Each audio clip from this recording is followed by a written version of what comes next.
नमस्कार दोस्तों। Donald Trump के टैरिफ बने भारत के लिए वरदान। भारतीय इकोनॉमी पर हर दिन बरस रहा भयंकर डॉलर और रुपया। डोनाल्ड ट्रंप ने जिस भारतीय इकोनॉमी को कहा डेड, उसी भारत ने बवाल आंकड़ों से जड़ दिया मुंह पर तमाचा। भारत की आर्थिक सुनामी से हिले अमेरिका और चीन 1,96,000 करोड़ के आंकड़े ने दुनिया में मचाई खलबली। सिर्फ एक दिन में भारत ने कैसे पलट दी बाजी। ट्रंप के बयान के बाद चली ऐसी चाल कि दुनिया देखती रह गई। दुनिया की सबसे बड़ी महाशक्ति के सर्वोच्च पद पर बैठे एक नेता यानी ट्रंप ने जब भारत की अर्थव्यवस्था को डेड इकोनॉमी यानी एक मृत अर्थव्यवस्था कहकर उसका मखौल उड़ाया तो पूरी दुनिया में एक बहस छिड़ गई। लोगों को लगा कि शायद भारत अब बचाव की मुद्रा में आएगा, सफाई देगा या फिर खामोश रह जाएगा। लेकिन उन्हें अंदाजा नहीं था कि भारत अब वह पुराना देश नहीं रहा जो शब्दों के हमलों का जवाब शब्दों से देता है। नई दिल्ली की सत्ता के गलियारों में एक ऐसी खामोश रणनीति तैयार हो रही थी जिसकी भनक ना तो वॉशिंगटन को थी ना ही बीजिंग को। यह एक ऐसे आर्थिक सर्जिकल स्ट्राइक की तैयारी थी जिसे मिसाइलों या फाइटर जेट्स से नहीं बल्कि आंकड़ों के एक ऐसे बवंडर से अंजाम दिया जाना था जो दुनिया के सबसे बड़े आलोचकों के होश उड़ा देता। जब चीन और अमेरिका भारत के S-400 और राफेल की ताकत का आकलन कर रहे थे, तब भारत अपनी आर्थिक प्रयोगशाला में एक ऐसा फाइनेंशियल ब्रह्मास्त्र तैयार कर रहा था जो बिना शोर मचाए दुश्मनों की नींद हराम कर दे, जिसने दुनिया के सबसे ताकतवर देश को भी सोचने पर मजबूर कर दिया। हम आपको बताएंगे इस धमाकेदार खबर की पूरी कहानी।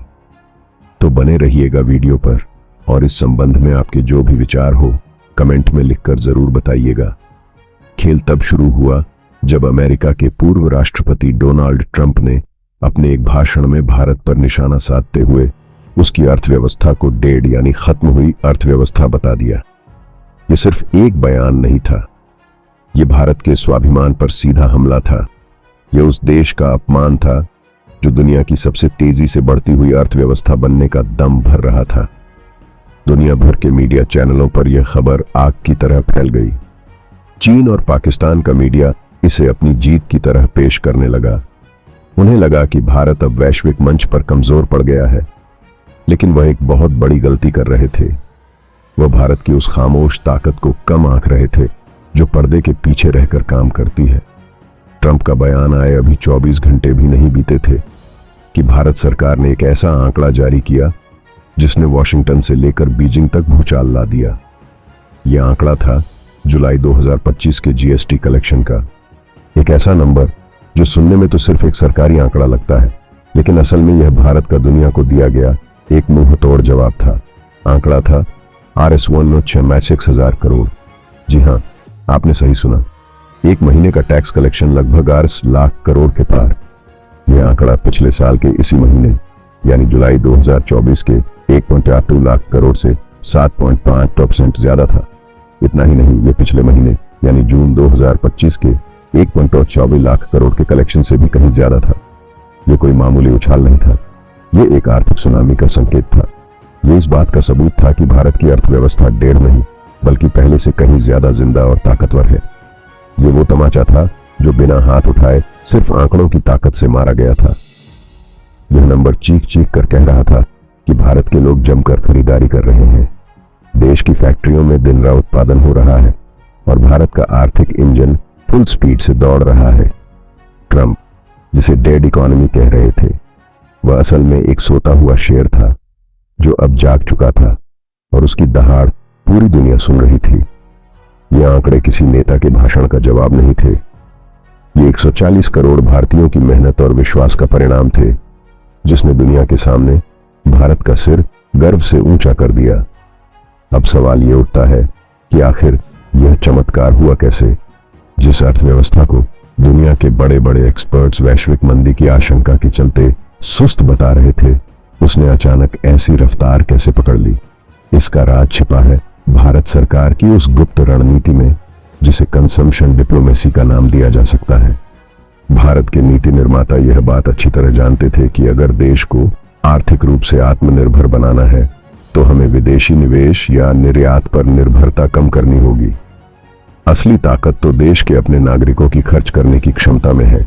इसलिए पर्दे के पीछे एक साइलेंट मिशन लॉन्च किया गया। यह मिशन था देश के घरेलू बाजार को मजबूत करना। सरकार ने ऐसी नीतियां बनाई जिससे आम आदमी की जेब में ज्यादा पैसा आए और वह उसे बाजार में खर्च करे।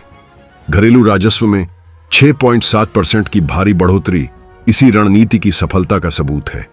यह पैसा किसी दूसरे देश से नहीं आया, यह हमारे और आपके जैसे आम भारतीयों ने ही देश की अर्थव्यवस्था में लगाया है। लेकिन कहानी यहीं खत्म नहीं होती।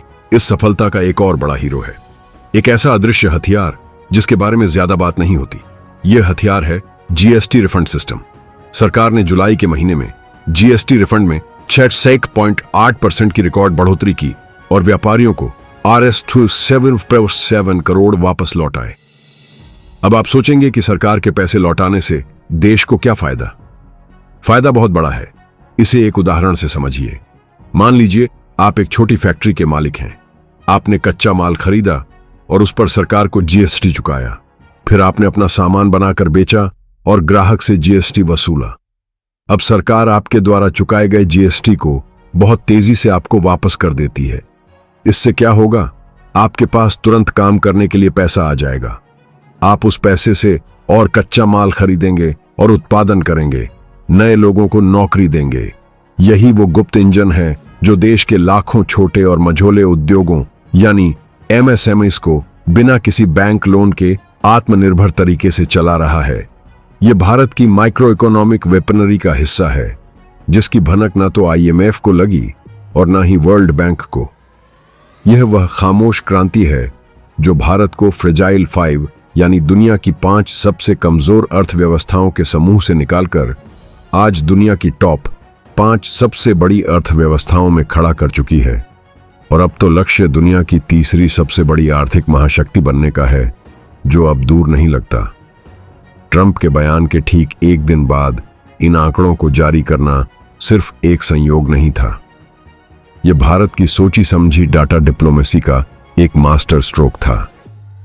भारत ने दुनिया को यह संदेश दे दिया है कि अब वह आलोचनाओं और आरोपों का जवाब प्रेस कॉन्फ्रेंस या बयानों से नहीं देगा, बल्कि ऐसे ठोस आंकड़ों से देगा जिन्हें कोई झुठला नहीं सकता। यह भारत की नई जियोपॉलिटिकल रणनीति है, जिसमें डाटा ही सबसे बड़ा हथियार है। इस एक आंकड़े ने सिर्फ ट्रंप को जवाब नहीं दिया है, बल्कि चीन के माथे पर भी चिंता की लकीरें खींच दी हैं। क्यों? क्योंकि चीन जानता है कि एक मजबूत अर्थव्यवस्था का सीधा मतलब होता है एक मजबूत रक्षा बजट।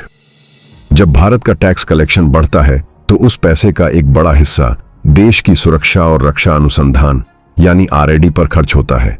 इसका मतलब है कि हमारी सेना के लिए अत्याधुनिक हथियार खरीदे जाएंगे। डीआरडीओ और एचएएल जैसी संस्थाओं को अगली पीढ़ी के फाइटर जेट एम का हाइपरसोनिक मिसाइल ब्रह्मोस 2 और हमारे अपने सैटेलाइट नेटवर्क को विकसित करने के लिए अब और ज्यादा फंड मिलेगा। यह आर्थिक उछाल हमारी सैन्य आत्मनिर्भरता का फ्यूल है।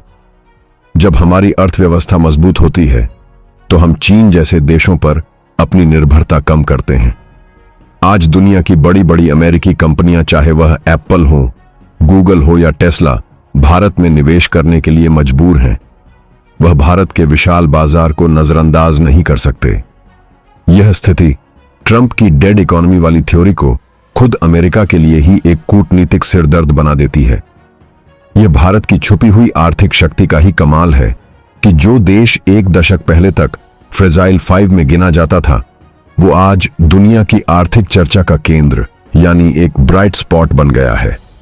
केंद्रीय मंत्री पीयूष गोयल ने जब संसद में कहा कि यह सफलता देश के किसानों, छोटे व्यापारियों और उद्योगपतियों की मेहनत का नतीजा है, तो वह इसी खामोश क्रांति की ओर इशारा कर रहे थे।